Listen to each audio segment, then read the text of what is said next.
Pues muy buenos días. Estamos por comenzar la tercera charla de nuestras academias nacionales. Está, como siempre, encabezando este esfuerzo Francisco Albarrán. El doctor Albarrán es presidente de la Academia de Ingeniería de México, a quien le cedo la palabra para poder comenzar. Muchas gracias, Marina. Con mucho gusto de estar viendo esta tercera charla académica con tan destacados participantes.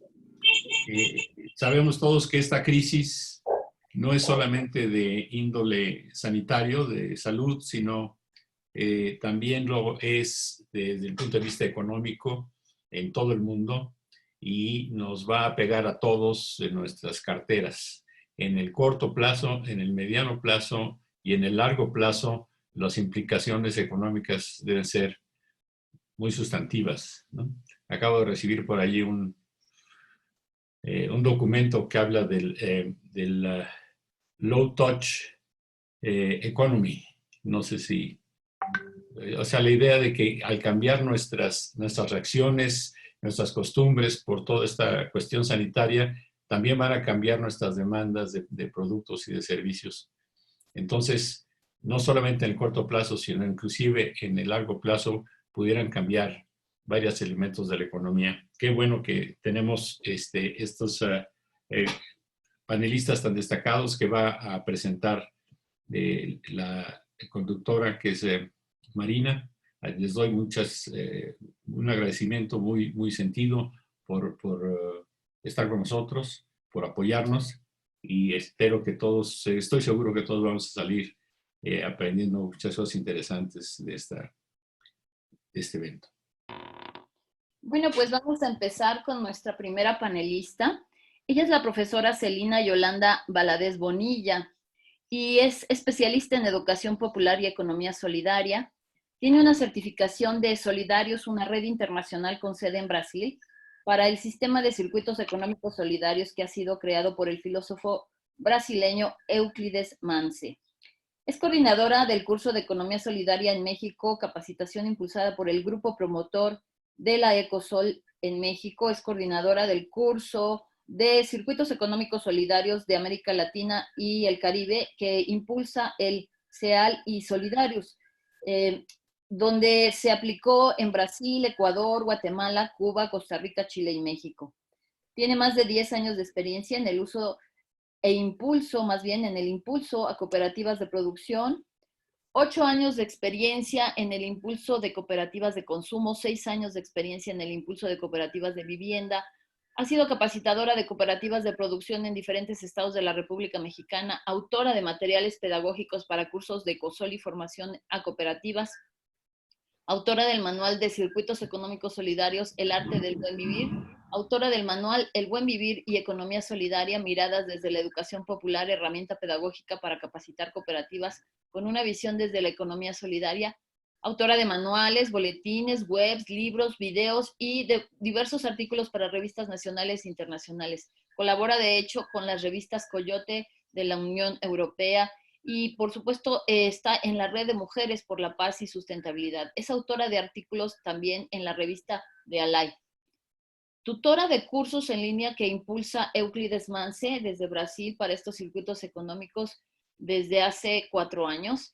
Y también tiene diversas publicaciones en el boletín virtual de la United Network of Young Peace Builders con sede en La Haya, Holanda. La maestra Celina pues está además en el grupo promotor de economía solidaria, y bienvenida a este tema de la economía solidaria, sin duda una herramienta para este periodo. Adelante. Gracias, doctora Marina. Pues bueno, muy agradecida por la invitación y de compartir este panel.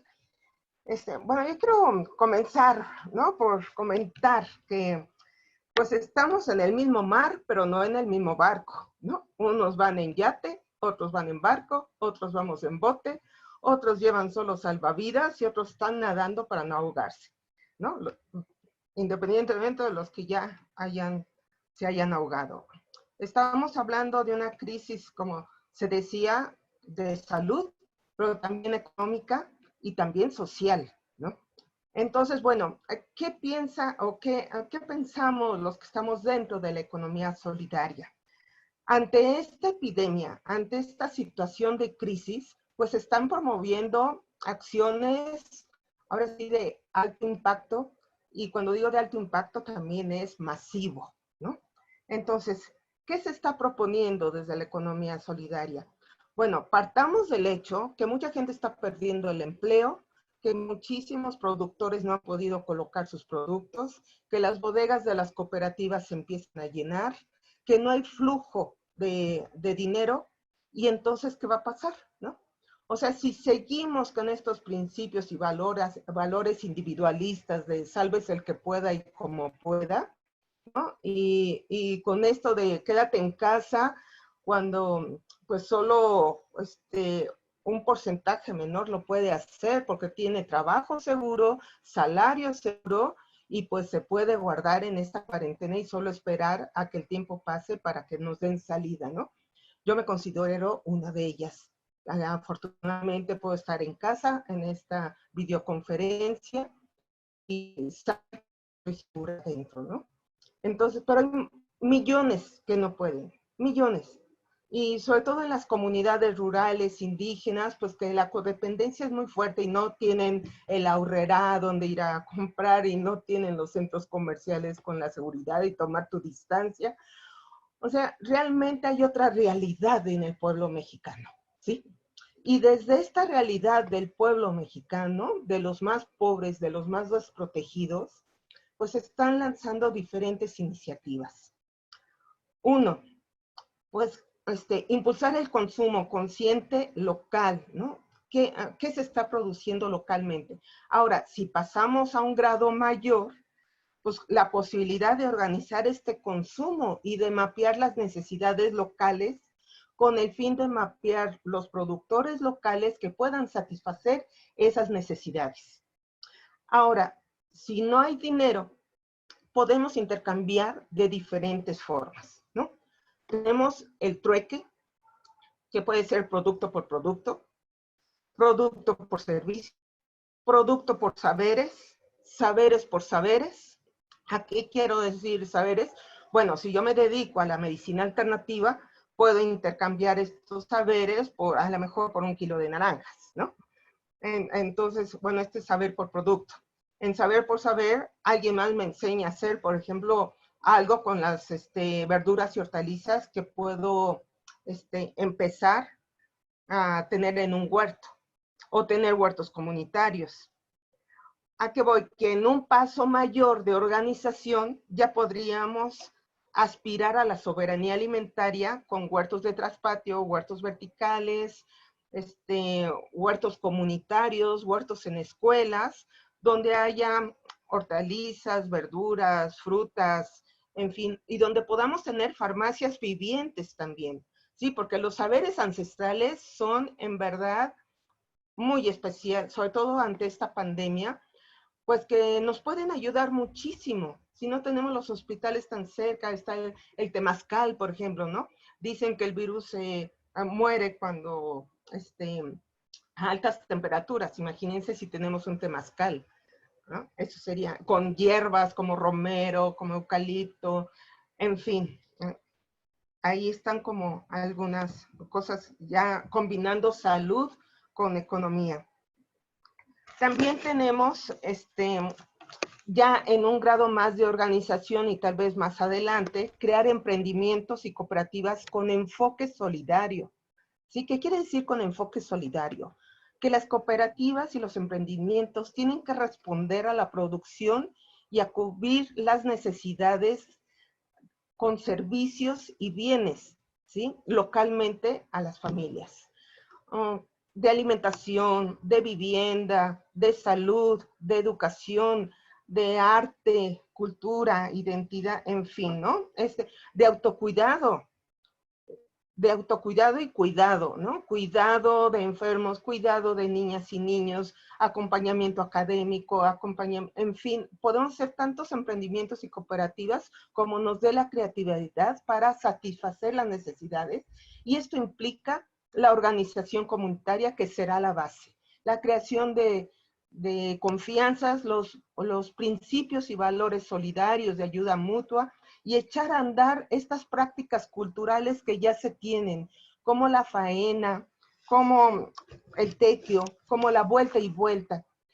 Por ejemplo, en Haití, estuve en Haití, bueno, ¿qué se hacía? Primero, para construir una granja integral y huerto comunitario para una familia, iban campesinos locales, ayudaban a limpiar el terreno, a separar, a construir el huerto, a construir la granja, en fin.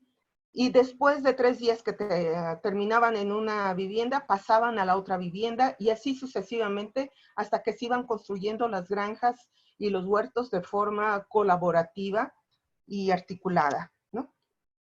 Entonces, y por otro lado está en lo social. Lo social, el aislamiento está dañando y deprimiendo a muchísimas personas. Se necesitan crear vínculos, vínculos sanos, ¿sí? Con espiritualidad, con amor, ¿no? Porque las redes sociales son tan violentas en ocasiones. Necesitamos llenar nuestros corazones de amor, de esperanza, de ilusión, que juntas y juntos podemos salir adelante, ¿no? Y para esto hay que hablar de otro lenguaje, el lenguaje de los derechos, el lenguaje de la inclusión, el lenguaje de pasar del individualismo a lo colectivo, ¿sí? Entonces, tenemos que fomentar otro tipo de sociedad. Ya no podemos estar ahorita como veníamos, aislados, trabajando de forma individual, colocando productos en el mercado de forma aislada nada más para que pues poder construir un capital. En fin, tiene que haber un switch, algo que cambie nuestros paradigmas mentales y la forma de ver el mundo. Bueno, Marina, no sé cuánto tiempo llevo, pero pues yo me puedo seguir, pero creo que ya coloqué los puntos que yo quería. Ya colocamos los puntos, claro. Sí. Pues vamos a pasar entonces con nuestro siguiente panelista. Pueden ustedes, cuando terminen las 3 presentaciones, ir levantando la manita. Lo pueden hacer con la opción que está abajo. Tienen que activar el icono de participantes y luego pueden levantar la mano. También en el chat pueden ir anotando y yo con mucho gusto leeré las preguntas para quien lo desee. Entonces, bueno, déjenme abrir el otro CV de nuestro siguiente presentador. Un segundo. Aquí está. Dios.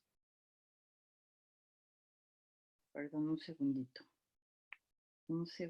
que ya ven cómo es esto. Estaba yo dando la entrada de algunos compañeros, activando una coadministración y eso me cerré sin querer la semblanza del doctor López Ayón, pero ya la estoy abriendo de nuevo.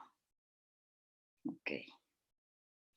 Bueno, pues entonces les quiero presentar al doctor Sergio López Ayón, que es doctor en Derecho por la Universidad Nacional Autónoma de México, quien obtuvo su maestría en Sociología del Derecho y Relaciones Sociales de la Universidad de París II. Es profesor investigador del Centro de Investigación y Docencia Económica que conocemos como CIDE, donde actualmente se desempeña como el director general. Es miembro del Sistema Nacional de Investigadores con un nivel 3 y de la Academia Mexicana de Ciencias, por quien hoy nos acompaña, de hecho. Es autor de varios libros y ha publicado numerosos artículos y capítulos de libros tanto en México como en el extranjero en materia de derecho a la información y transparencia, regulación y sociología del derecho. En la Administración Pública Federal ha desempeñado varios cargos, además ha sido consultor de la Suprema Corte de Justicia de la Nación, de la Cámara de Diputados, la Cámara de Senadores, la Secretaría de Economía, la Secretaría de la Función Pública, el Instituto Federal de Acceso a la Información, entre otras instituciones. Bienvenido, doctor, adelante.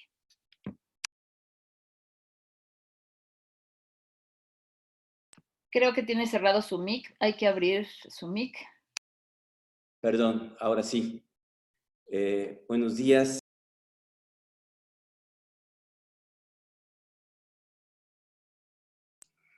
Bueno, ahora sí. ¿Me escuchan? Sí. Oh, de acuerdo, gracias. Buenos días, es un gusto estar con ustedes esta mañana. Agradezco la invitación para participar en esta charla. Y empezaré por decir que vivimos una crisis de salud, pero que también es una crisis económica y, como decía la doctora Celia, una crisis social. Ambas crisis, la económica y la de salud, van a afectar de manera desigual a las personas, según su acceso a la vivienda, según su acceso a los servicios, según tengan o no tengan acceso a redes de comunicación, a Internet, según sus fuentes de ingreso. Y muy seguramente, y esto es una dimensión que no podemos perder, van a agravar las desigualdades y las vulnerabilidades en términos de pobreza, de género, de niñez, de tercera edad, de economía informal. Creo que la crisis requiere dos prioridades a corto y mediano plazo. Primero, atender la crisis sanitaria, fortalecer con todos los recursos posibles al sistema de salud. Y la segunda dimensión, que es la dimensión económica, que protejamos las fuentes de empleo formal e informal. Creo que la crisis es inevitable y lo que podemos hacer es tomar medidas para mitigarla, para que no tenga una profundidad que nos lleve mucho tiempo salir de la crisis y quizá con suerte tomar medidas para empezar a construir una sociedad donde las desigualdades no sean tan graves, porque justamente es la desigualdad la que va a hacer que esta crisis tenga consecuencias muy diferenciadas y desde luego va a dañar más a los más vulnerables. Primero, el panorama macro. Hay que recordar, hay que reconocer que ya traíamos problemas económicos. El año pasado tuvimos crecimiento cero o un poco menos de cero y ya traíamos finanzas públicas comprometidas, en particular por la situación de Pemex. El COVID-19, la crisis, va a agravar esta situación. ¿Por qué? Porque el confinamiento, la suspensión de actividades no esenciales, implica un freno a la economía, implica que vamos a entrar en recesión, con previsiones de caída del PIB en promedio de 5%, pero pueden variar mucho, incluso ser mucho más graves. En segundo lugar, porque esta recesión no va a ser solo de México, es una recesión global y somos una economía vinculada a la economía global y quizá muy particularmente a la economía de Estados Unidos, que también tendrá problemas. Tercero, porque va a implicar menos recaudación, a menor crecimiento, menos recaudación, y eso va a tener un impacto en las finanzas públicas. Cuarto, porque va a afectar sectores claves de nuestra economía.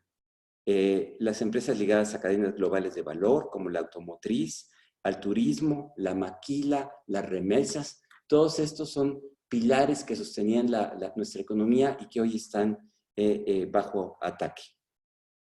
Y finalmente, porque va a tener un efecto particularmente grave en las pequeñas y medianas empresas, que representan más del 90% de las empresas y que van a tener problemas evidentes de liquidez y después de solvencia que les pueden llevar a la quiebra y a la pérdida de empleos. Y por si todo esto no fuera suficiente, la cereza del pastel es la caída a niveles históricos de los precios del petróleo, incluso llegando al absurdo de precios negativos, que obviamente comprometen a Pemex, pero sobre todo comprometen a las finanzas públicas de una manera muy grave. Este panorama amplio creo que tiene impactos muy puntuales en los trabajadores, en los hogares, en las empresas. Y aquí hay que recordar que tan solo en el sector formal, y subrayo tan solo en el sector formal, entre el 13 de marzo y el 6 de abril ya se habían perdido 347,000 empleos y que se estima la pérdida de trabajos en el sector formal puede llegar a más de 700,000 empleos para abril o para mayo. Esto es enorme, es una cantidad bárbara de empleo. ¿Y cuáles son los empleos, los hogares que enfrentan mayor riesgo? Aquellos que dependen de una sola fuente de ingresos. Personas sin contratos fijos o con contratos precarios, con acceso a salarios mínimos y que evidentemente ponen a todo esto en problema. Se calcula con datos de INEGI que el 16% de los hogares mexicanos son hogares que dependen de una sola fuente de ingresos, como puede ser remesas, trabajo en el hogar, comercio ambulante, pequeños establecimientos, y esto equivale a como 20 millones de personas. Pero todavía más importante, 74% de las personas que trabajan en México lo hacen en un micronegocio, sin contrato o con un contrato de corta duración, o en un negocio familiar sin remuneración. Más de la mitad de los hogares dependen de estos ingresos, que equivaldría a cerca de 60 millones de personas que van a ser altamente vulnerables frente a la crisis. Si no atendemos esta situación, vamos a entrar en una crisis social de proporciones inimaginables. Por eso resulta tan importante proteger el empleo. No se trata de proteger a las empresas, también a las empresas, pero sobre todo es proteger el empleo para evitar en lo posible que las personas se queden sin ingresos y entren en una situación de degradación económica, social, familiar enorme. Tenemos que ayudar temporalmente a las familias y a las empresas para evitar que la crisis tenga efectos de más larga duración, más catastróficos e irreversibles. ¿Qué habría que hacer? Pues lo que se ha venido diciendo, se ha venido insistiendo. Apoyo estratégico a las empresas para reducir temporalmente su carga económica y sostener el empleo. Apoyo a las MIPYMES para que continúen empleando personal. Apoyo a los trabajadores con seguros de desempleo, complemento de ingresos en caso de que sean reducidos. Apoyo a hogares con acceso a créditos y apoyos mensuales o renta básica. ¿Cómo hacerlo? Hay una discusión, no me da tiempo de entrar en ella, si el gobierno debería endeudarse y cuánto. Es una pregunta difícil de responder. Lo que es un hecho es que la deuda interna y externa va a aumentar inevitablemente por el tipo de cambio, por la caída del PIB, por la caída de la recaudación. Entonces, endeudarse no es necesariamente una solución óptima o inmediata, y si hay que hacerlo con prudencia. Pero sí podríamos redirigir el gasto público para atender este nuevo contexto, como dicen, salirnos de la caja, pensar diferente y pensar en medidas paliativas que permitan atender esta situación.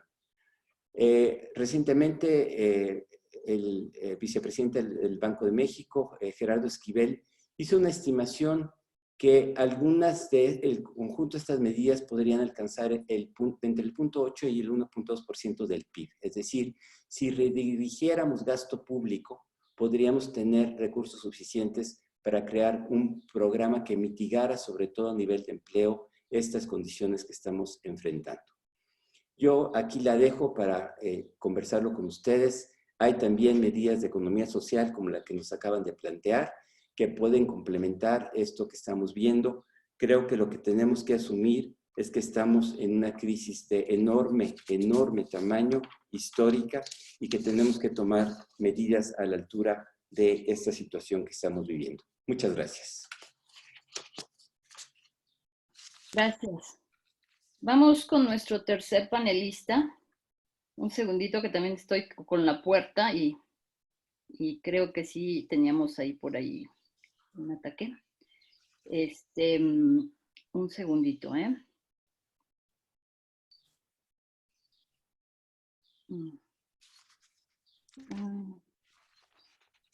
O sea, ya no encuentro el...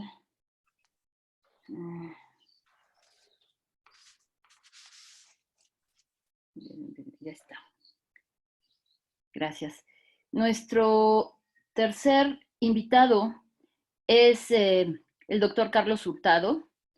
Él es economista mexicano con licenciatura del ITAM y con doctorado en Economía de la Universidad de Chicago. Fue director del Centro de Análisis e Investigación Económica del ITAM y ha sido profesor de tiempo completo y parcial de diversos cursos de micro y macroeconomía a nivel de licenciatura y maestría en esa institución. En el sector público, ocupó diversos cargos a lo largo de más de 2 décadas, principalmente en el campo de política económica. Fue director general de política económica en la extinta Secretaría de Programación y Presupuesto, director general de Crédito Público en Hacienda, coordinador general del Programa de Empresas en Solidaridad, embajador de México ante la OCDE, coordinador de asesores de política económica del presidente Zedillo y subsecretario de egresos en la Secretaría de Hacienda y Crédito Público durante el gobierno del presidente Fox. Posteriormente fue vicepresidente y gerente en el Banco Interamericano de Desarrollo en Washington y consultor en el Banco Mundial, así como miembro del Consejo Ejecutivo del Fondo Monetario Internacional en esa ciudad.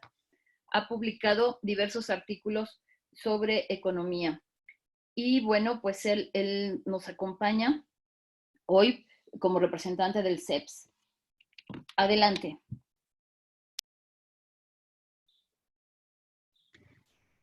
Sí, muchas gracias, Marina, por la amable introducción. Yo creo que sí me escuchan. Entonces, voy a empezar mi presentación, que se liga bastante bien con la presentación que acabamos de escuchar de Sergio López Ayllón. Yo creo, y creo que la puedo tomar de ahí, que dado lo que dijo Sergio, estamos en una situación en donde es crucial que México cuente con un plan integral para enfrentar la difícil situación en la que ya estamos y la deterioro que se avecina en los frentes, tanto de salud, en el frente sanitario y en el frente económico. Déjenme nada más empezar por decir que, obviamente, pues yo no sé nada de epidemiología, sino lo que ya ahora todos hemos aprendido, pero sí hay aparentemente entre los especialistas el reconocimiento de que es muy difícil hacer el manejo de estas dos crisis que se avecinan, de la crisis sanitaria y de la crisis económica. Y hay unos dilemas ahí que hay que resolver, porque si no se hace mucho en lo de salud, a lo mejor las víctimas de la crisis sanitaria son muy altas, pero la crisis económica es menor, y viceversa. Bueno, pero México lo que urge es un plan integral y un plan decidido, digamos, del Estado mexicano para lidiar con estas crisis.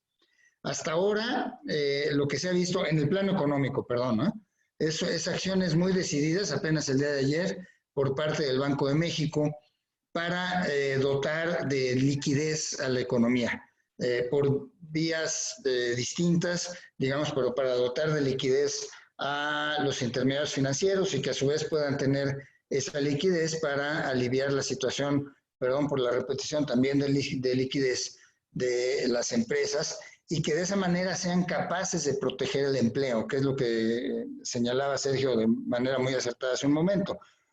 El problema es que normalmente para estos planes de emergencia económica, como que deben de llevar al menos dos pilares, uno el de la política monetaria y el de la política fiscal. Y a mi modo de ver, la reacción del gobierno mexicano, la reacción de política en términos de política fiscal ha sido nula o casi nula, digamos casi inexistente, salvo por algunos créditos que se han anunciado a la palabra para las empresas muy pequeñas, para las microempresas. Sin embargo, el presidente ha sostenido que sus programas insignes se van a sostener. Los programas sociales, por un lado, que son de este gobierno, y también, lo que me preocupa mucho, los programas de inversión también insignia de este gobierno. Déjenme en un paréntesis decir muy rápido que estos proyectos de inversión prioritarios para este gobierno, pues no cumplen con muchos de los requisitos que se necesitan, incluido de manera muy importante desde mi punto de vista la prueba de que estos proyectos pueden tener una rentabilidad económica, como lo exige o lo señala claramente la Ley de Presupuesto y Responsabilidad Hacendaria. Todavía no los tienen, ni sin embargo las obras están empezando y eso es totalmente irregular. Urgen medidas de corto plazo, ya Sergio señalaba varias, pero digamos con el objetivo explícito de proteger el empleo. Proteger el empleo en el corto plazo para que la gente tenga salarios o tenga algún alivio económico de alguna manera, ¿verdad? Hay varias maneras de hacerlo. Y en el mediano plazo también para que las empresas no se mueran y para que cuando pase la crisis sanitaria, porque va a pasar, digamos, con más o menores costos, pero va a pasar, y haya muchos daños que se hicieron a la planta productiva, que se pueda reactivar lo más rápido posible, lo menos lento que se pueda, y que las personas vuelvan a tener un empleo y que la reactivación económica de esa manera siga. Es importante también, y creo que Sergio lo señaló también, que es no nada más hay que proteger los recursos, los ingresos de los empleados en las empresas, de los empleados formales, sino que también tenemos un problema de economía informal a lo largo de todo el país, que a mí me preocupa de manera subrayada en las áreas urbanas. Los programas sociales del presidente o del gobierno actualmente se basan en padrones que no se conocen, no son conocidos, son los padrones que levantaron los servidores de la nación o los siervos de la nación, pero no son transparentes, no se sabe qué cobertura tienen. Y tampoco se sabe si exactamente cubren a los más pobres. Digo, no sabe nada acerca de ellos, entonces no sabemos qué es. Pero yo me imagino que hay muchos informales que viven en la calle, en los centros urbanos en México, en las grandes y medianas ciudades. Y todos los hemos visto. Y estas personas, pues no son ni niños que vayan a la escuela para tener becas de Benito Juárez, ni son ancianos para tener esas pensiones. En fin, no cumplen con varias de las características que uno imaginaría que tienen los padrones de esos programas sociales.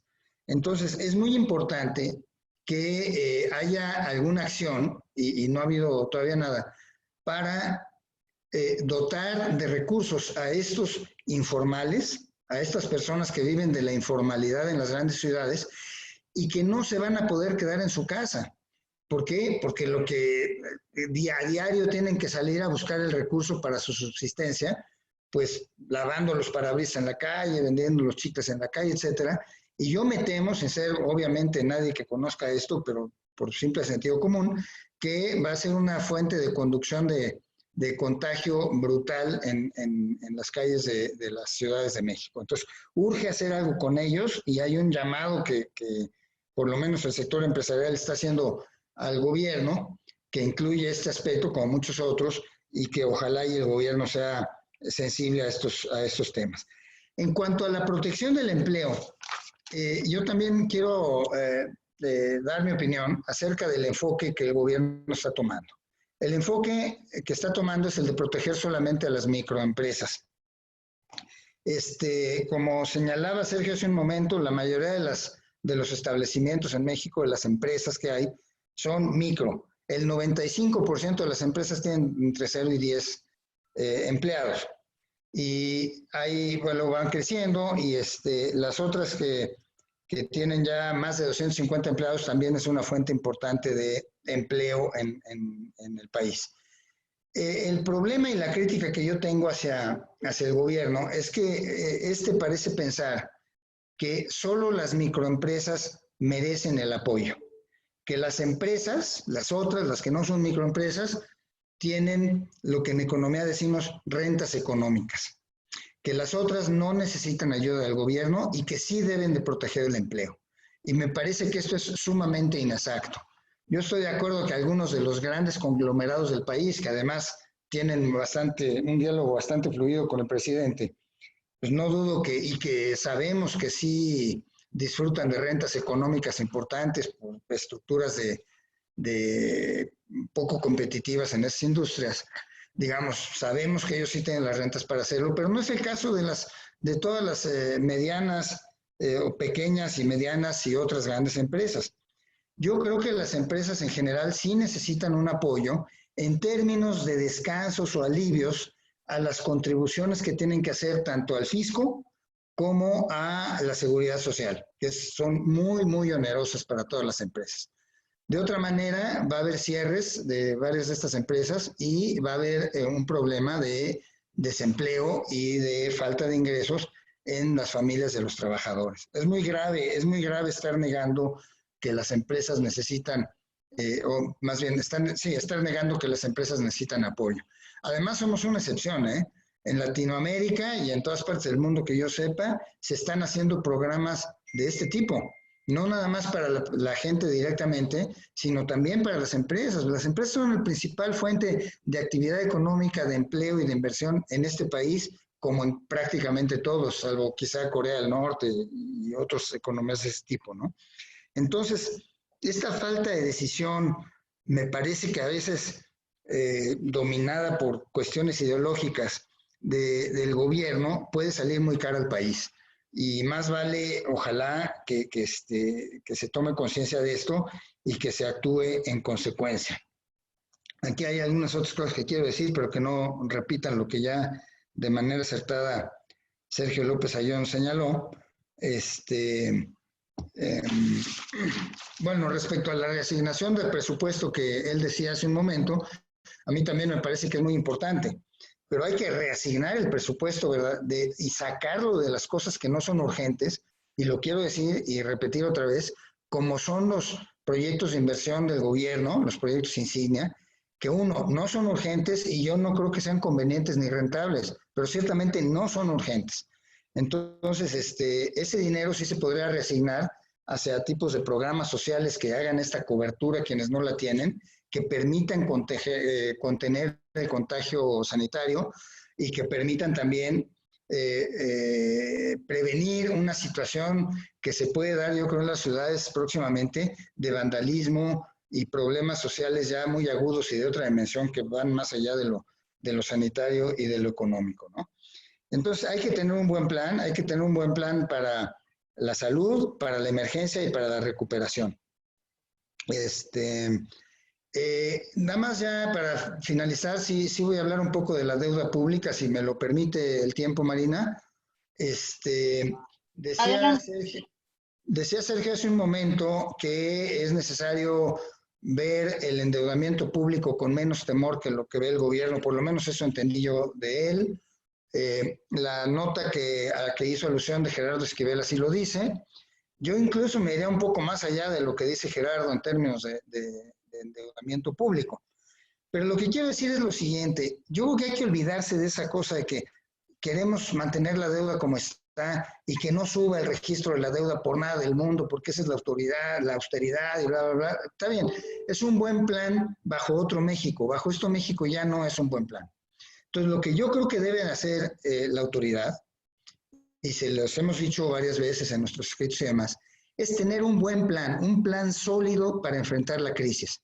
Si este plan sólido exige que el gobierno tome un poco más de endeudamiento, que seguramente sí será, que lo haga sin temor, siempre y cuando no sean 5 puntos porcentuales adicionales del PIB, una cosa así, que se haga con mesura, pero en términos de 1, 2, 3 puntos de mayor endeudamiento, del PIB, me refiero, porcentuales del Producto Interno Bruto, de mayor endeudamiento, es mucho dinero con el que se pueden hacer muchas cosas si se hacen bien.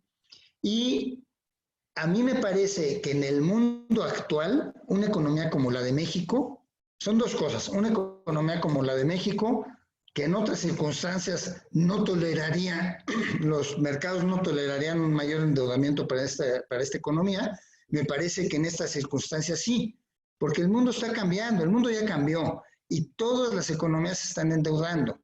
Entonces México no tiene por qué no ser uno más, digamos, ¿no?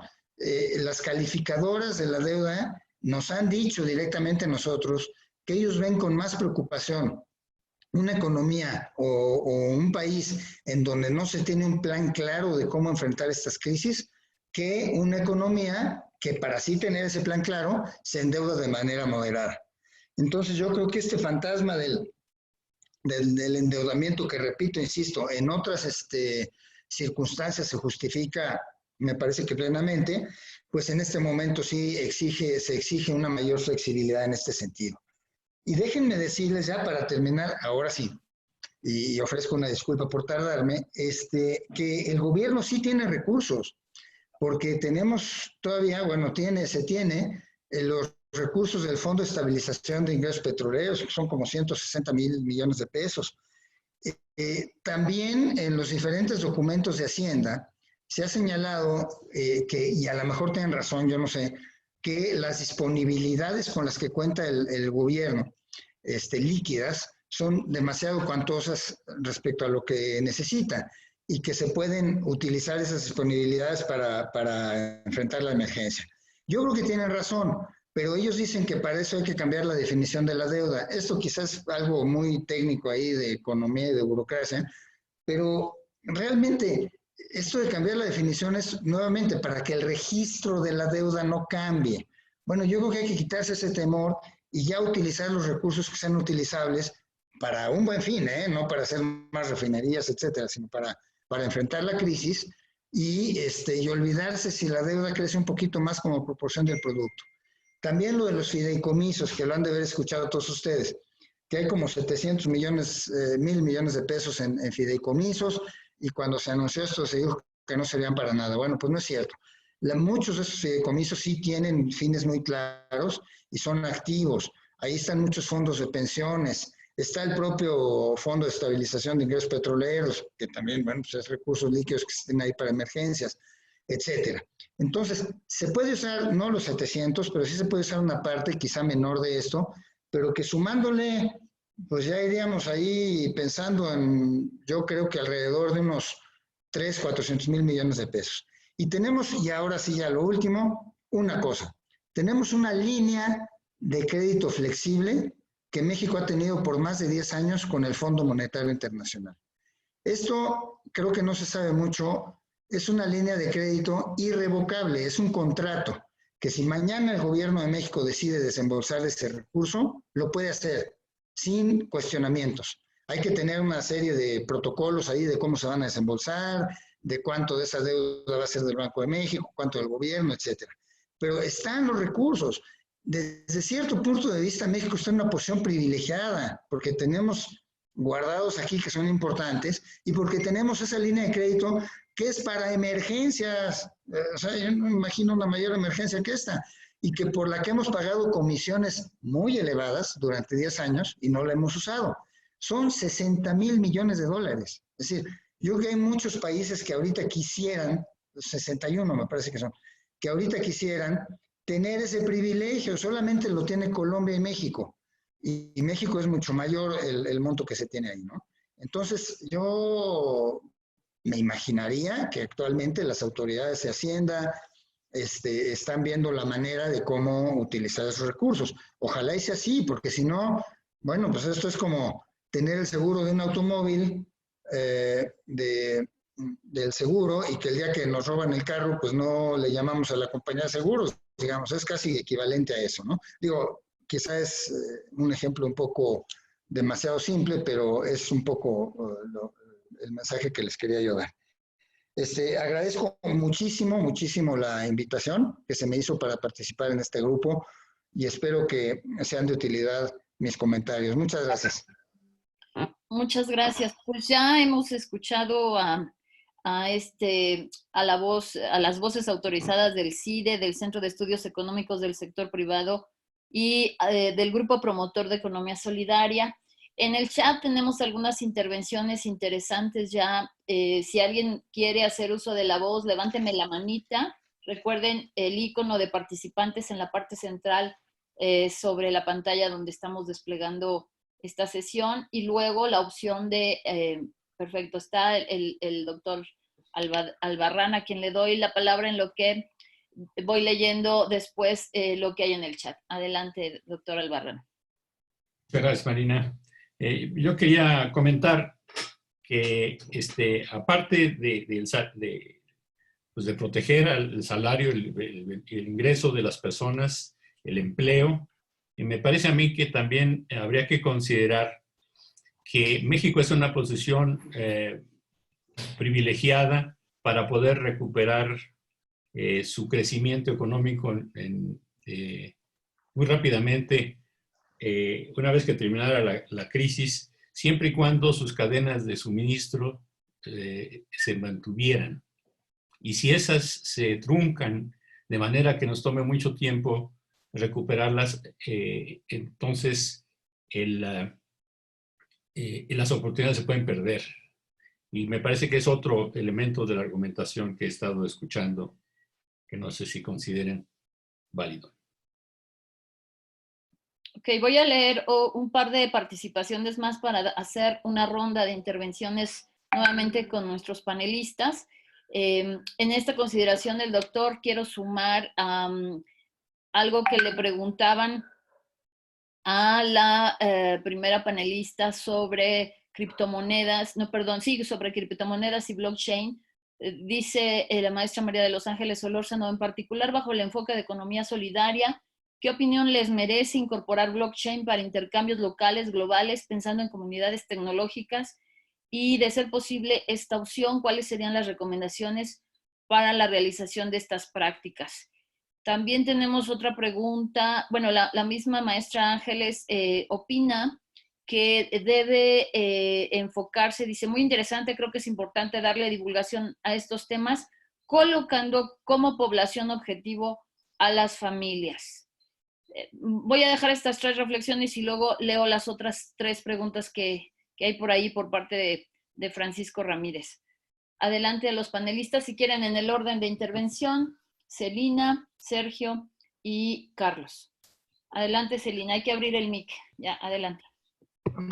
Muy bien. Sí, yo comentaba del chat que hay, desde la economía solidaria hay diferentes formas de intercambio de productos y servicios, ¿no? Y en este caso también, así como hay criptomonedas ahorita, se está desarrollando desde Brasil un portal que se llama Solidarius, solidarius.net, donde se generan puntos solidarios para intercambiar productos y servicios a nivel regional y mundial. Nosotros hicimos un ejercicio piloto entre las comunidades de mujeres de Coajimalpa, que mandaron chiles y mole empacado, ¿no? Bueno, más bien el chile en polvo, porque no podían ir semillas, ¿no? Entonces, se mandó a Brasil y se intercambiaron por puntos solidarios. Y Brasil, el circuito económico de Curitiba, envió nueces, ¿no? Entonces, no hubo dinero de por medio, fueron los puntos solidarios con equivalente valor, ¿no? Entonces, se hizo este intercambio ya como una muestra piloto. Estamos creando nuevos símbolos de valor de intercambio, ¿no? Por ejemplo, en una comunidad de Hidalgo, ¿no? Los tenangos, que son famosos por sus artesanías, cerraron su comunidad. La cerraron para que no llegara el virus de fuera, pero entonces no tienen flujo de dinero, ¿no? Del peso mexicano. ¿Qué hicieron? Crear sus tenangos, que es un símbolo de valor de intercambio para poder surtir sus necesidades entre la misma comunidad, ¿no? También tenemos el don que es, bueno, yo tengo una riqueza muerta en casa, a lo mejor herramientas, por ejemplo, yo tengo todas las herramientas de mi papá murió y tenía 2 fábricas, entonces tenía sus herramientas, pues yo las tengo. Esas herramientas yo no las uso, las puedo colocar como don a cambio de puntos solidarios, y con esos puntos solidarios yo puedo adquirir otras cosas, ¿no?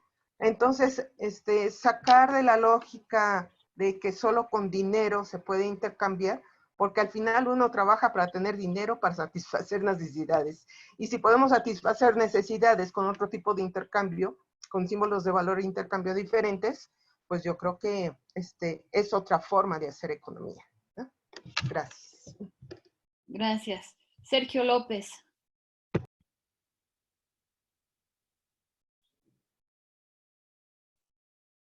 Sí, muchas gracias. A ver, yo a partir de las preguntas insistiría en 2 o 3 temas que me parecen centrales a esta discusión.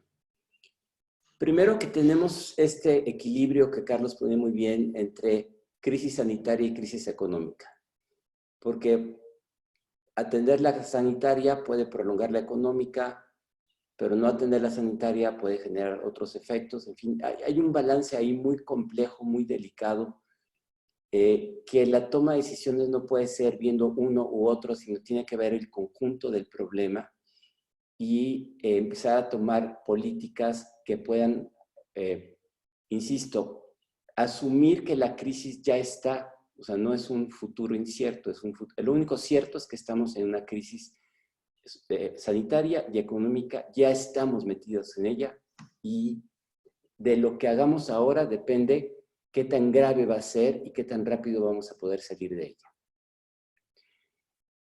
Que en efecto, hemos visto que ayer finalmente el Banco de México empezó a tomar medidas de política monetaria que creo yo van en la dirección correcta. Pero falta la otra parte, falta la política fiscal, ahí no hemos visto nada. Y falta la política, digamos, de reorientación del gasto público, del presupuesto, para poder atender el tamaño de la crisis. Y en estas dos últimas dimensiones, yo no veo más que tiros erráticos, falta de una política integral, y todavía las medidas que anuncian hoy en la mañana son políticas restrictivas de gasto. Creo que incluso son insignificantes, Carlos, no debemos estar hablando de mucho dinero, pero la lógica restrictiva de gasto, cuando lo que deberíamos estar haciendo es exactamente lo contrario, es incentivar la oferta para que las empresas, cuando regresemos a la normalidad, cualquiera que esto quiera decir, tengan posibilidad de reabrir y de mantener las fuentes de empleo.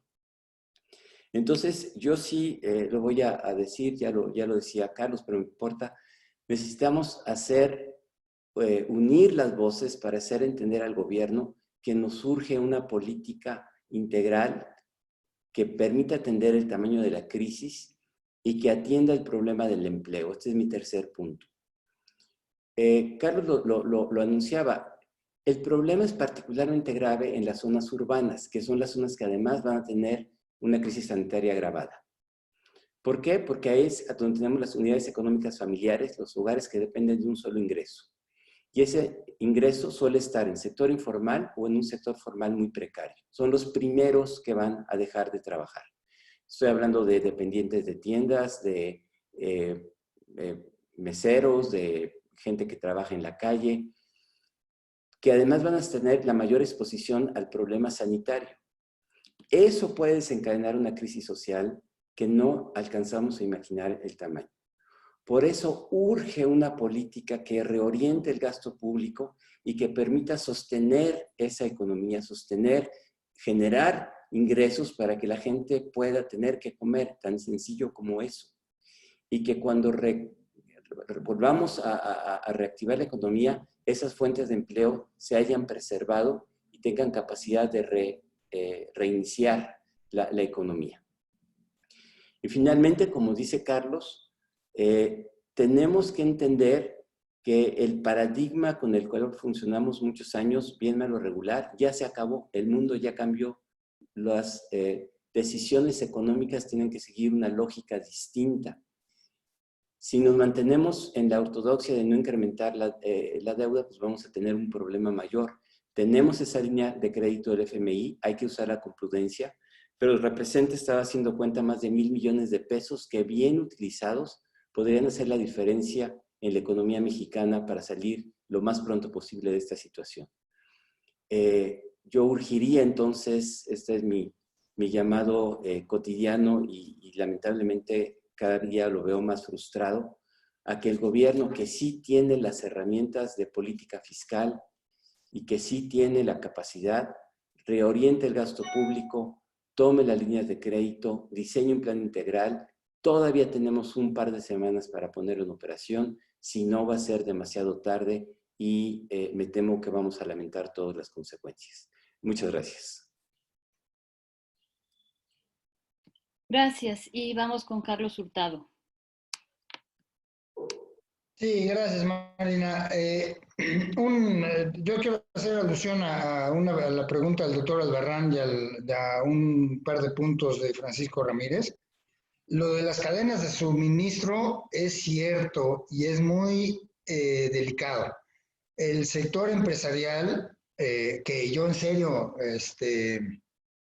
les quisiera pasar el mensaje de que está haciendo propuestas de política no nada más para sus propias rentas, sino para el país. Una de las cosas que se le han dicho al gobierno y que creo que aparentemente tuvo buena recepción por parte del presidente, pero no tanto en otros niveles, es que, caray, esto de cuántas empresas están cerradas, cuántas líneas de producción están cerradas y abiertas, no tenemos que inventar el hilo negro. Dependemos, el sector manufacturero depende en una gran proporción del sector manufacturero de Estados Unidos. Entonces, ¿para qué inventamos otra vez algo nuevo? Hay que tener las líneas abiertas en el momento en que las abran los americanos, siempre y cuando, obviamente, cuidando las cuestiones sanitarias de cada una de las fábricas, etcétera, ¿no? No nada más así, pero no inventarnos nuevos. Por ejemplo, yo nada más les comento una. Aquí se dijo que la industria del papel era no esencial. En Estados Unidos, en Canadá sí lo es. ¿Y qué es lo que pasa? La industria farmacéutica ahora se está quejando de que está produciendo las medicinas que por una acción voluntaria del Consejo Coordinador Empresarial se les conminó, perdón, a que produjeran para evitar escasez, pero el problema es que no hay dónde guardarlas, o sea, no hay cajitas, no hay, puede sonar como una tontería, pero esa desincronización puede ser muy grave, y lo que decía el doctor Albarrán, una sincronización de las cadenas puede ser una muy buena avenida para la recuperación. En términos de unos puntos de Francisco Ramírez, esto que publicó Santiago Levy en Nexos está muy bien, pero no lo quiero decir sin respeto para mi viejísimo amigo Santiago, pero todo el mundo estamos en las mismas menos el gobierno. Hay la propuesta que sea alusión, Sergio, de Gerardo Esquivel es muy parecida. Hay una propuesta de la fracción de Morena que es muy parecida, es más, toma cosas de Santiago así y le da el reconocimiento, ¿no? La del sector empresarial es muy parecida, hay un clamor de parte, yo diría, de mucha gente fuera del gobierno, y que que es de izquierda, derecha, arriba, abajo, negros y rojos y demás, que estamos prácticamente diciendo lo mismo, y los oídos han sido hasta ahora, si no totalmente sordos, sí bastante. Y de la reforma fiscal, nosotros desde el sector privado, en particular yo, porque luego la gente del sector privado, en fin, yo lo que pienso es que quizá hay dos avenidas de esto de la reforma fiscal que ahora se discuten, que hay que hacer una ya, porque los recursos no son suficientes, y hay otra, que es la que, por cierto, Santiago y otros, y yo coincido más con esa, han dicho, es decir, a ver, la reforma fiscal es algo muy serio y hay que pensarlo muy bien, y es muy estructural. Ahorita tenemos una emergencia, ¿no? Es decir, esto es como una especie de un enfermo que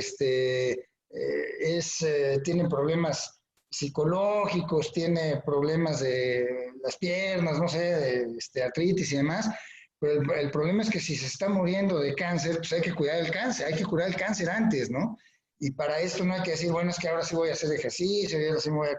No, digo, hay que enfocarse en la emergencia. Y así es con lo fiscal. Yo me voy más por esta idea que ahorita hay que atender la emergencia y sí, usar lo fiscal. Fíjense, les comento, oí una idea de un amigo, un economista mío, que dice que esto se ha usado en situaciones de emergencia, como son guerras en varios países avanzados, en donde se pone un impuesto especial a las industrias ganadoras. En todas las crisis hay industrias ganadoras. En las guerras, los que producen armamento, los que producen jeeps y demás cosas, ¿no?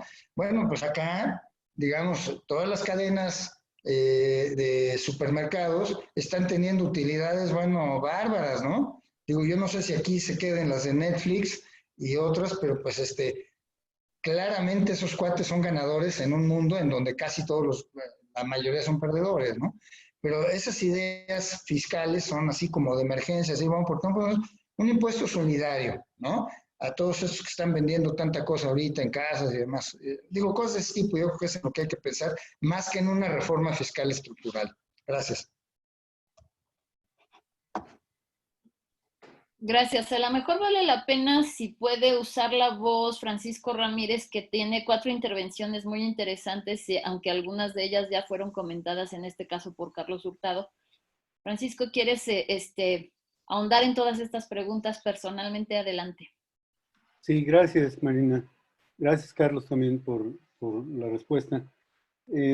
Básicamente, mi pregunta sobre la propuesta de Santiago Levy se origina porque cuando la leí me pareció muy completa. Obviamente él mismo confiesa que le faltan los detalles cuantitativos, pero pues para eso están los técnicos de Hacienda y del gobierno para ponerle la precisión numérica. Pero me pareció una propuesta global completa que merece la pena ser tomada en cuenta por el gobierno. Luego, las medidas del Banco de México que anunció hoy me parecen muy sorprendentes. De hecho, el Economist el día de hoy dice que México sorprendió al mundo con estas medidas, y mi pregunta es igual de sorpresiva, o sea, me siento igual de sorprendido que el resto. ¿Eso en qué se va a traducir? ¿Qué cambios en el mundo real, no solo en el financiero, se están provocando? Y con respecto a la reforma fiscal, estoy de acuerdo con Carlos de que ahorita hay que salvar al ahogado y sacarle todo el agua que trae en los pulmones y luego atenderle el resto de síntomas. Pero pensando precisamente en que el drama petrolero que estamos viviendo hoy es, como diría García Márquez, historia de un desastre anunciado hace muchos años, en donde sabíamos que el petróleo iba a desaparecer como recurso y sobre todo en el caso de México como una fuente de ingresos, y lo fuimos dejando. La reforma energética lo consideró como parte del argumento para hacerla, el no comprometer dineros públicos en un negocio que se veía cada vez más problemático. Pero, en fin, este nuevo escenario que estamos viendo plantear, creo que nos da que pensar, a lo mejor no con los detalles precisos de qué tasas impositivas establecer, etcétera, pero sí delinear por dónde deben de ir esos grandes cambios de la reforma fiscal que debería de venir. Gracias. Gracias. Yo, como no puedo levantar la manita porque no, al ser administrador no podemos hacer eso, yo tengo también un par de puntos que quiero aclararme y quiero poner aquí en la discusión. Se habló hace un momento, bueno, hace ratito en la primera participación de nuestros panelistas sobre el fideicomiso. De hecho, los fideicomisos, Carlos Hurtado nos mencionaba ese tema de los fideicomisos, y yo como parte de una institución pública, el Instituto Politécnico Nacional, me preocupa mucho porque justamente los investigadores vemos amenazados nuestros quehaceres si se toma el recurso que tiene el Politécnico del fideicomiso, por decirles uno de mis preocupaciones. Otra de los puntos que me gustaría también considerar, cuando hizo la maestra Ángeles Solórzano la pregunta sobre blockchain y nos compartía Celina del GEPES esta respuesta de las criptomonedas, me siguió quedando sin responder la parte de blockchain. Creo que esto me da idea de que a lo mejor no estamos haciendo suficiente simbiosis los tecnólogos con las economías, que además me queda claro que son también fórmulas de distinto tipo, porque las realidades de nuestras comunidades pues indígenas, por ejemplo, no son necesariamente las realidades de los que vivimos en la ciudad. Ahorita que se hablaba de los ganadores en estas cadenas económicas, ayer mi marido, que fue al Superama, me decía, oye, está esto muy extraño, están abarrotando, o sea, con una cantidad exagerada de mercancías la tienda, y afuera hay una patrulla. Entonces estamos hablando pues, de organizaciones que pueden pagar seguridad privada que pueden comprar lo suficiente para atender una demanda desbocada por la fase 3, en fin.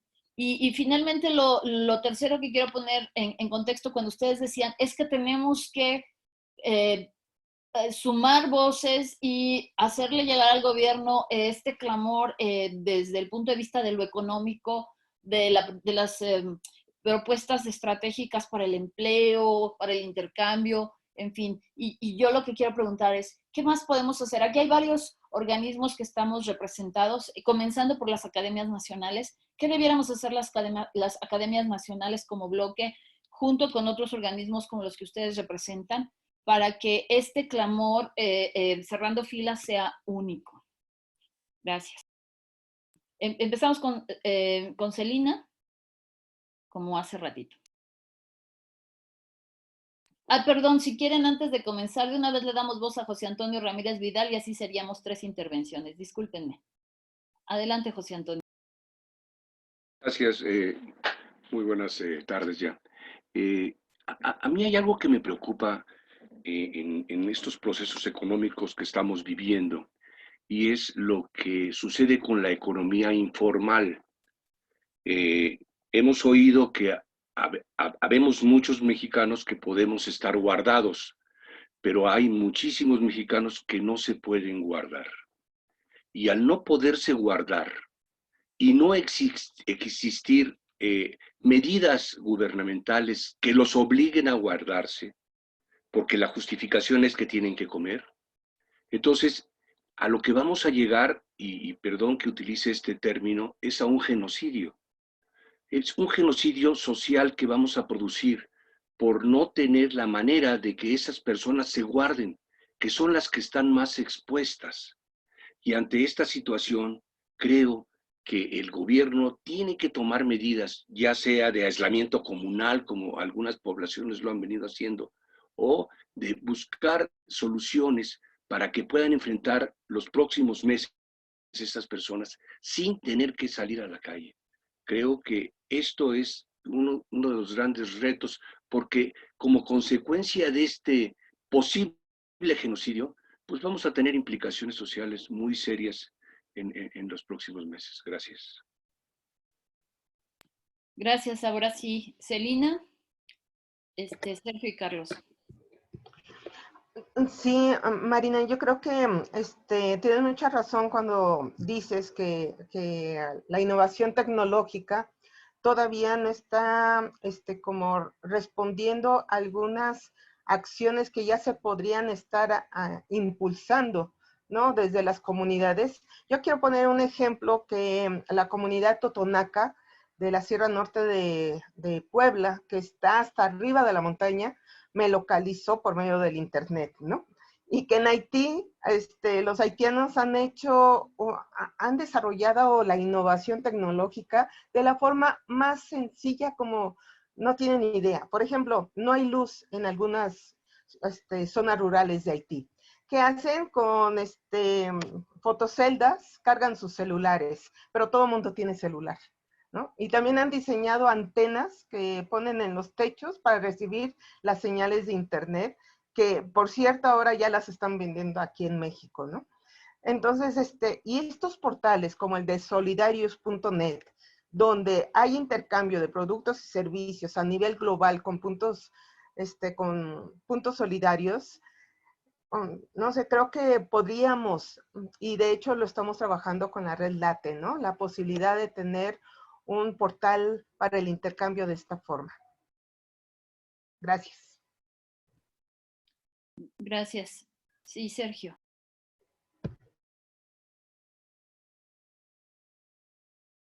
Gracias. Yo quiero referirme muy puntualmente a tu pregunta sobre los fideicomisos. A ver, yo aquí lo que diría es que los fideicomisos son una herramienta que se ha utilizado desde hace muchísimos años para propósitos muy diversos. Y es cierto, podemos admitir que algunos fideicomisos se prestaron a excesos y a corrupción, pero que la mayor parte de los fideicomisos tenían reglas de operación, tenían propósitos y tenían fines que justificaban plenamente su existencia. Por una visión, lo voy a decir directamente, que tiene que ver más con la ideología que con el conocimiento y la operación del gobierno y de los fideicomisos, se decidió desaparecerlos. La idea viene desde hace tiempo, desde la campaña, y después se plasma en la Ley de Austeridad Republicana, pero claro, había sido muy difícil de ejecutar, porque cada vez que quiero extinguir un fideicomiso es una operación legal, financiera, económica, administrativa muy compleja. El dinero en los fideicomisos no está en una caja esperando que vaya uno, la recoja y la transite a otro lugar. Normalmente los fideicomisos tienen sus recursos invertidos, están comprometidos para ciertos propósitos, etcétera, etcétera, etcétera. Se toma esta decisión en un momento, perdón que lo diga, de oportunidad que ve seguramente el presidente y la secretaria de la Función Pública, y nos ponen a todos en situaciones muy complejas, particularmente los fideicomisos en el sector ciencia y tecnología tienen un diseño muy particular desde la ley de 2002 y tenían una regulación y un propósito muy definido. Desaparecerlos de un día para otro es muy problemático por las consecuencias que van a tener y no van a hacer gran diferencia ni en los recursos ni en las finanzas públicas. Yo creo que hay que decirlo con todas sus letras. Cada fideicomiso meritaba un examen específico, una evaluación y probablemente algunos justificarían su extinción. En particular en el sector de ciencia y tecnología, pues nos dejan en una situación muy compleja. Creo que algunos van a sobrevivir, no todos, pero es de estas medidas que me parece están empujadas más por la ideología y por una preconcepción de la herramienta que por un análisis técnico, cuidadoso y económico, y sobre todo que atienda a si los fideicomisos estaban o no estaban cumpliendo los objetivos para los que fueron creados. Lo lamento mucho y pues estamos dando la batalla por hacer entrar en razón a las autoridades que para las instituciones académicas, para el Politécnico, para los centros públicos de investigación y para el propio CONACYT, los fideicomisos son cruciales porque en el diseño actual de la ley los requieres para poder darle viabilidad a los proyectos de investigación de mediano y largo plazo. Y concluiría, pues es que hay que unir voces, este esfuerzo que hacen ustedes hoy, pero hay muchos más que están sucediendo, y no cejar en el esfuerzo de, con argumentos, con razones, tratar de que quienes toman las decisiones de última instancia entren en una lógica diferente que la que han venido utilizando. Hoy no fue muy esperanzador, ayer sí, pero esta es una batalla que hay que dar todos los días, que no podemos cruzarnos de brazos, porque las consecuencias no solo nos van a comprometer a nosotros, sino van a comprometer a las generaciones que vienen en el país. Yo con esto concluiría. Muchas gracias. Gracias. Carlos Hurtado.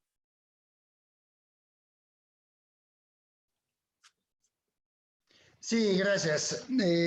Yo, respecto a lo que decía Francisco Ramírez del Banco de México y la reforma fiscal. Lo del Banco de México, yo debo de confesar que ayer pasé de una, digamos, de una manera de pensar a otra, ¿no? Hasta antes de que saliera este comunicado, yo decía, bueno, pues ¿y dónde está el Banco de México? Incluso lo estaba yo platicando con algunos colegas de trabajo ayer, que se estaba tardando mucho el Banco de México en reaccionar. Y yo digo reaccionar no con la tasa de interés, no me refería a eso, sino con medidas que puedan dar más liquidez al mercado. Ellos hacen una cuenta de que las medidas que han anunciado valen 3,5 puntos porcentuales del Producto Interno Bruto. Eso es si se usan a full, yo creo, todas, ¿no? Si todo el mundo va a hacer los reportos poniendo en garantías, digo, todas las intermediarios financieros poniendo en garantía la deuda, los instrumentos de deuda que tienen y todo lo que dice ahí. ¿Quién sabe hasta dónde se va a usar esto? Y sí ha sorprendido, pero estas son medidas que los países más sólidos, más avanzados, han usado una y otra vez para enfrentar las crisis, ¿no? La crisis de 2008, que pegó muy fuerte, si se acuerdan, financiera en Estados Unidos y en Europa, bueno, pues el Banco Central de Estados Unidos puso en marcha muchas medidas como estas, de este tipo, digo, cada una adaptada a las características de sus sistemas financieros. Y también los europeos hicieron lo suyo, ¿no? El Banco Central Europeo. Ahí se acuñó una frase del entonces presidente o gobernador del Banco Central de Europa, que decía en inglés, ¿no? Decía que ese banco iba a ser whatever it takes. O sea, que era así, fue una frase que dijeron, wow, la autoridad monetaria poniendo todo en la mesa, ¿no? Pero fíjense que también en Europa pasó lo mismo y yo creo que por eso se aletargó tanto la economía europea después de esa crisis de 2009, de que los críticos siempre decían, bueno, sí, el Banco Central está haciendo mucho, pero la parte fiscal no está haciendo nada. ¿Ustedes se acuerdan? Los alemanes pues, se negaban a gastar más dinero, ¿no? Hasta hace poco. Por cierto, ya reaccionaron también, ya también están gastando más dinero fiscal para atender esta crisis de la pandemia. Entonces, eso nos debe decir algo. Entonces, no sé, digo, yo creo que lo del banco es muy bueno y ciertamente es arriesgado, pero también, bueno, yo creo que hay que correr riesgos cuando hay que hacerlo. Digo, la situación que estamos enfrentando es muy grave, puede ser muy grave por todo lo que acaban de decir. Y del parte de la reforma fiscal, miren, les recomiendo un artículo que ha de haber publicado hoy Luis de la Calle, que es un economista bastante bueno, que escribe, creo que es en el Universal, no, en el Universal. Y ayer me mostró lo que quería decir. Él va más allá de lo que hizo el banco, sugiere otras cosas, mucho más, mucho más atrevidas, mucho más intrépidas que lo que el banco anunció. Y claro, él es un columnista, no es un analista, no es el responsable del Banco de México, ¿no? Pero él lo sugiere así. Y hace rato que estaba yo en otra reunión, me escribió un WhatsApp ahí diciéndome que ya varios colegas nuestros lo habían regañado por lo que dijo, pero se lo sugiero porque está bueno y tiene una muy buena idea de reforma fiscal basada en el impuesto predial, que a mí me gusta mucho porque es un impuesto que se utiliza poco en México y que si se utilizara, o sea, podría ser utilizado como un elemento de corresponsabilidad entre los tres niveles de gobierno, que ahora no se usa. Simplemente las entidades subnacionales, pues, están muy acostumbradas a reclamar, pero no hacer su tarea en términos de recaudación fiscal, ¿no?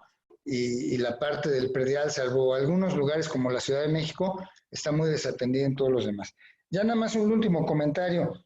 Lo que decía José Antonio Ramírez sobre las personas que están en el mercado informal de trabajo en las ciudades, es lo que yo quise decir precisamente. Es una gran preocupación porque estas personas tienen que vivir de lo que generan en un día con esos trabajos y sí, se van a hacer una fuente de contagio bárbara. Y también a mí me preocupa que, yo creo, y he visto aquí, pues, afuera de mi departamento y lo poco que salgo, que yo siento que estamos siendo muy solidarios con toda la gente que está pidiendo dinero tocando música o lavando los vidrios o lavando los coches y eso. Yo creo que sí hay algo de esto, pero también me temo que hay muchos de estos informales que le venden cosas a los empleados formales. Y muchos de los empleados, o sea, mucha gente come diario en la calle, pero no son informales, sino vean las oficinas públicas. Todo el mundo baja a la calle y come en la calle, tacos, tortas y eso, ¿no? Que por cierto, sin ningún etiquetado de salud, Pero bueno, bueno, pues están yendo menos a trabajar. Entonces, esta gente que tenía ahí su mercado medio cautivo, pues está también encogiendo bastante para ellos. Y a mí también me da pánico las repercusiones sociales que pueden surgir de esto, ¿no? Creo que sí tenemos todos, incluido el gobierno y principalmente el gobierno, porque es el que está a cargo, de ser mucho más proactivos de lo que se ha sido. Muchas gracias. Muy bien, ya casi estamos cerrando. Solo voy a dar la palabra a Rocío Huerta, quien por cierto es nuestra investigadora en el CIECAS del Politécnico. Y enseguida regreso con los 3 panelistas para que den su mensaje final y algún comentario hacia esta aportación de la doctora Huerta. Adelante, Rocío. Sí, buenas tardes, tengan todos ustedes. Gracias por invitarme a esta sesión. Yo comparto todas las preocupaciones que se han externado y en ese sentido todas las medidas, desde el ámbito municipal hasta el ámbito federal que se puedan llevar adelante, son positivas. Veo que no va a ser sencillo que el presidente cambie las decisiones que ha venido tomando en torno a sus proyectos eje, en el sentido de reorientar esos recursos a favorecer a las empresas el empleo y atender la crisis sanitaria y los problemas de seguridad pública que también se están agravando. No veo que por ahí podamos tener una respuesta positiva. Por eso me parece que la decisión del Banco de México fue muy importante y que ahora deberíamos de insistir en que los gobiernos estatales, ahí donde se pueda, y los gobiernos municipales hagan uso de las facultades que legalmente tienen, por ejemplo, de endeudamiento interno, para poder atender los problemas que de manera local se están presentando. Todos los gobiernos municipales manejan las bases de datos de los comerciantes en la vía pública, del comercio informal. Y entonces, perdón, son ellos los que podrían atender los apoyos directos a esos segmentos que se están quedando sin empleo, sin ingresos, y que evidentemente a lo único que ayuda a eso es a fortalecer los círculos de inseguridad a nivel local. Entonces, comparto las propuestas que se han hecho. Me parece que el problema es muy grave. Evidentemente que una salida a nivel municipal no resuelve los problemas, pero ahorita se trata de sumar en una misma dirección, en defender el empleo, en defender la salud de las personas, mejorar o que ya no se empeore tanto la inseguridad. Y eso creo que el papel de los gobiernos municipales y estatales puede ser muy importante. Creo que en esta situación hace falta mucha operación política. No veo a las oposiciones unidas en torno a propuestas y eso nos limita mucho, nos limita muchísimo en las posibilidades de responder ante esta crisis. Muchas gracias y que estén muy bien. Muchas gracias. Pues ahora sí, su mensaje final, profesora Celina. Bueno, muchas gracias nuevamente por compartir este momento con ustedes.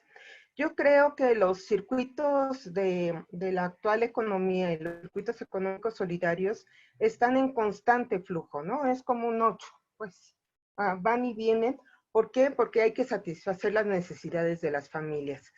Pero yo creo que no solo se trata de defender la empresa, sino que también defender el planeta, ¿no? Porque muchas empresas no han cuidado de la tierra, de la madre tierra, y no han cuidado del medio ambiente, la contaminación, en fin, los tiempos de los trabajadores.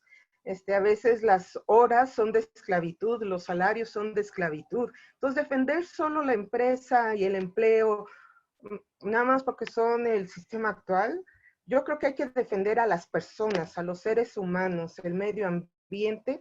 Y cuando uno se emplea, vuelvo a repetir, yo me empleo para tener dinero para satisfacer necesidades. Si puedo satisfacer necesidades con otras formas de intercambio, yo creo que son válidas, ¿no? Pero yo defendería a aquella empresa que es consciente, que no contamina y que tiene una buena política salarial y de derechos con sus empleados. Gracias.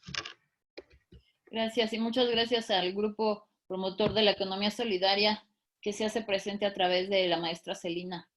Ahora pasemos al CIDE con el doctor Sergio López.